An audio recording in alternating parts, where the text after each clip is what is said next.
কলকাতা হাইকোর্টটা হয়ে গেছে তৃণমূলের একটা পার্টি অফিস।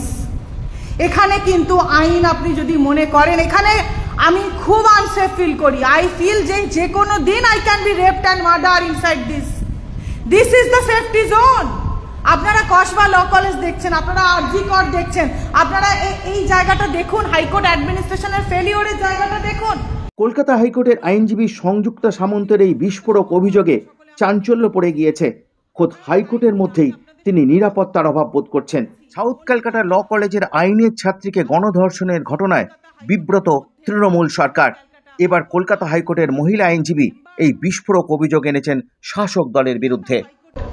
আমি উপস্থিত রয়েছি কলকাতা হাইকোর্টের মধ্যে। আমি ক্যালকাটা হাইকোর্ট বার অ্যাসোসিয়েশনের একজন মেম্বার। কলকাতা হাইকোর্টে তৃণমূলের পার্টি অফিসে পরিণত হয়েছে কলকাতা হাইকোর্ট। কিভাবে আমি প্রমাণটা দেখাচ্ছি, দেখতে পাচ্ছেন। মেঝেতে বসে রয়েছি কারণ এরা ইচ্ছাকৃত আমাদেরকে প্র্যাকটিস করতে দেবে না বলে, এদের বেআইনি প্রেম ভালোবাসা সম্পর্ক যেগুলো এরা এই কোর্ট রুমের ক্যাম্পাসের ভেতরে দাঁড়িয়ে করে যায়। এই পুরো জায়গাটা দেখতে পাচ্ছেন।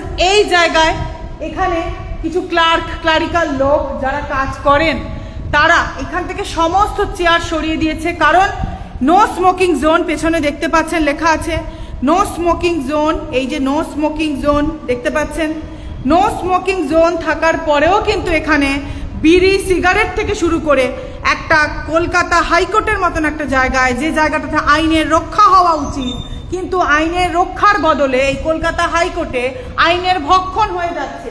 কিভাবে আমরা আইনজীবীরা ক্লায়েন্ট থেকে শুরু করে আমাদের নিজের পার্সোনাল কাজ বা বাথরুম যাওয়া পর্যন্ত, স্যানিটাইজেশন পর্যন্ত বা কাপড় ছাড়া পর্যন্ত, কোট চেঞ্জ করা, কোট গাউন খোলা হোক বা বো খোলা হোক, যেটা হোক না কেন, আমাদের বার অ্যাসোসিয়েশনের রুম একটা টাইমের পরে বন্ধ হয়ে যায়।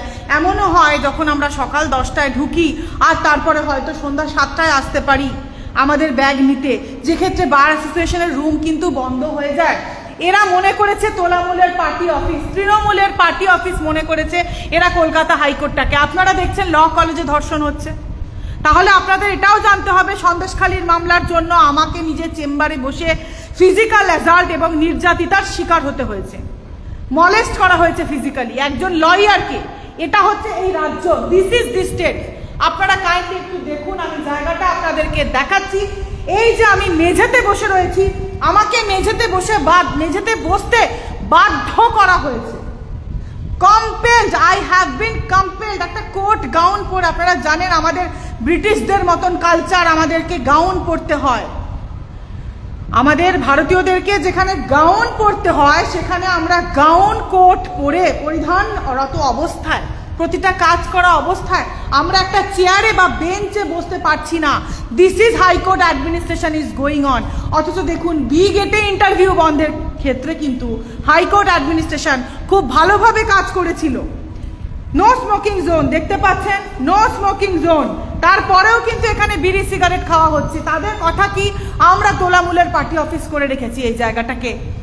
এই যে ঘরটা দেখতে পাচ্ছেন সামনে, আমি ডিনোট করে দেখাচ্ছি, এই সামনের এই ঘরটাতেই কিন্তু এই এতগুলো সরকারি কর্মচারী যারা ক্লারিক্যাল কাজ করে, তারা নিজেরা এসি ঘরে থেকে গল্প করে 2 ঘন্টা কাজ করে বাড়ি চলে যায়। কোনো সরকারি নিয়ম মেনটেন হয় না, তারা টাইমে আসেন না কাজে, তারা গল্প করেন, তারা এখানে দাঁড়িয়ে বিড়ি খান, স্মোক করেন। আমাদের মহিলাদের, আমি অ্যাজমা রুগী, আমি ইনহেলারটা আপনাদের দেখিয়ে দেবো, আমার দিল্লি এমসের আমার কাছে মেডিকেল সার্টিফিকেটটা আছে। এখানে দাঁড়িয়ে তারা দিনে দিনে আমাদেরকে নির্যাতন করে চলেছে। ওয়ার্ক প্লেসে আমরা মহিলারা, being a lady lawyer in the workplace which is in Calcutta High Court, we are not safe, we are being abused every day, every minute. এবং দেখতে পাচ্ছেন আমাকে মাটিতে বসে আমি আপনাদেরকে লাইভটা করছি বাধ্য হয়ে। এনাদেরকে প্রচুরভাবে রিকোয়েস্ট করার পরেও কিছু হয়নি। এনারা ইচ্ছাকৃত, এখানে একটা চেয়ার ছিল, যে চেয়ারে আমরা বিশ্রাম নিতাম, বসতাম। আমাদের 2টো কোর্ট রুম, একটা অ্যানেক্স বিল্ডিং, একটা মেন বিল্ডিং, 2টো কোর্ট রুম কমপ্লিটলি দুদিকে। আমাদের এই ঘরে যখন মামলা থাকে, এই বিল্ডিংয়ে ক্রিমিনাল ম্যাটার যখন থাকে, দেখুন এই ঘর থেকে এই লোকজন, এই যে দেখতে পাচ্ছেন এখান থেকে বেরোচ্ছে, এই ঘরের লোকজনরা কনস্পিরেসি করে, রীতিমতো কনস্পিরেসি করে আমাদের লয়ারদের গাউন কোট পরিধানরত অবস্থায় মাটিতে বসতে বাধ্য করছেন। মাটিতে। এবং পাশাপাশি আমি আপনাদেরকে আর একটা জিনিস অবগত করব, কলকাতা হাইকোর্টটা হয়ে গেছে তৃণমূলের একটা পার্টি অফিস। এখানে কিন্তু আইন আপনি যদি মনে করেন, এখানে আমি খুব আনসেফ ফিল করি। আই ফিল যে কোনো দিন I can be raped and murder inside this is the safety zone. আপনারা কসবা ল কলেজ দেখছেন, আপনারা আরজি কর দেখছেন, আপনারা এই জায়গাটা দেখুন, হাইকোর্ট অ্যাডমিনিস্ট্রেশনের ফেলিওরের জায়গাটা দেখুন। নো স্মোকিং জোন লাগানো অবস্থায়, যেখানে আমরা জানি it is an punishable offence, then why, তাহলে কেন নো স্মোকিং জোনটা লেখা? কেন তাহলে এখানে স্মোক করা যেতে পারে? আমি সেই স্মোকের বিরুদ্ধে প্রতিবাদ করেছিলাম, এবং আমি প্রতিবাদ করার কারণে এখান থেকে প্রতিটা চেয়ার, এই পেছনের যে জায়গাটা দেখতে পাচ্ছেন, সরিয়ে দেওয়া হয়েছে, যাতে করে আমাদেরকে বাধ্য করা হয় আমরা মাটিতে বসতে বাধ্য হই কোট এবং গাউন পরিধান করে। So this is Calcutta high court, everyone should know.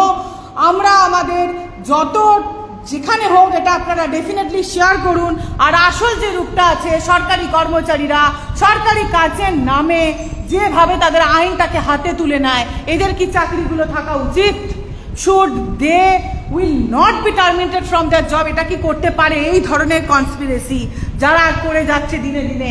এর বিরুদ্ধে আপনারা সোচ্চার হন, মানুষকে সজাগ করুন।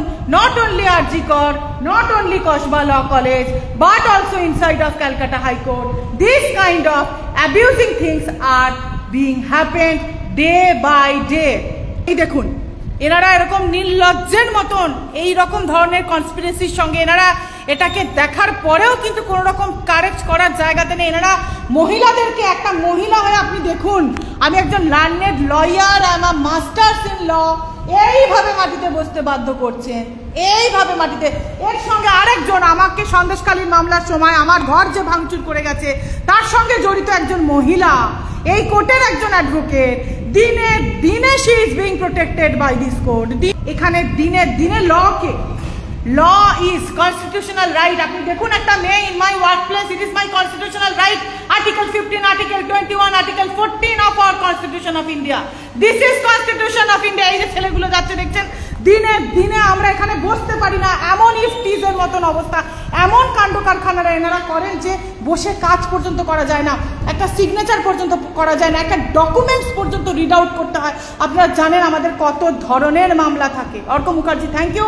Seriously, inside Calcutta high court what is going on, এটা আমাদেরকে বাইরে বার করতে হবে। সকলের সহযোগিতা চাইছি, আপনারা প্রতিবাদ করুন, কারণ এই ঘটনার আমি শিকার। লাস্ট 6 মাস ধরে, লাস্ট 6 মান্থস ধরে এরা এই জায়গায় রাজত্ব, নৈরাজ্যের রাজত্ব চালিয়ে যাচ্ছে।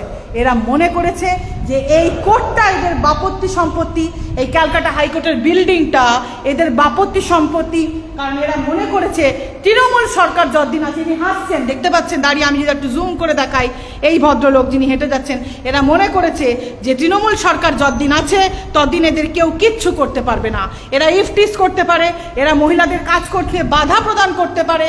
এরা যখনই কোনো মহিলা এখানে বসে, আমি এখানে কোনো কাজ করছি সেটা করতে এরা বাধা দিচ্ছে, দিনে দিনে এরা এগুলোকে বাড়িয়ে যাচ্ছে। এবং আমি জানি না এটা আমি ডিসক্লোজ করেছি বলে এরা আমার ক্ষতি করার চেষ্টা করবে, আমাকে প্রাণেও মেরে দেওয়ার চেষ্টা করবে। খুন ধর্ষণের হুমকি তো লেগেই আছে। I have not given up and I will not give up. এটার আমি শেষ দেখে ছাড়বো। রেজিস্ট্রার জেনারেল কেউ কমপ্লেন করে কিছু হয় না, কারণ তারা সকলেই একটা পার্টির দ্বারা অ্যাফিলিয়েটেড হয়ে কাজ করেন। কোনো ভরসা নেই আইন কানুনের প্রতি। আপনারা ল কলেজ দেখছেন কসবা, আপনারা আরজি কোর্ট দেখছেন, আপনারা দেখুন ক্যালকাটা হাইকোর্টের ভিতরে কি হয়, মহিলাদেরকে কিভাবে নির্যাতন করা হয়। আমি একটা আইনজীবী, আপনাকে মাটিতে বসতে বাধ্য করেছে নিয়ে যেতে,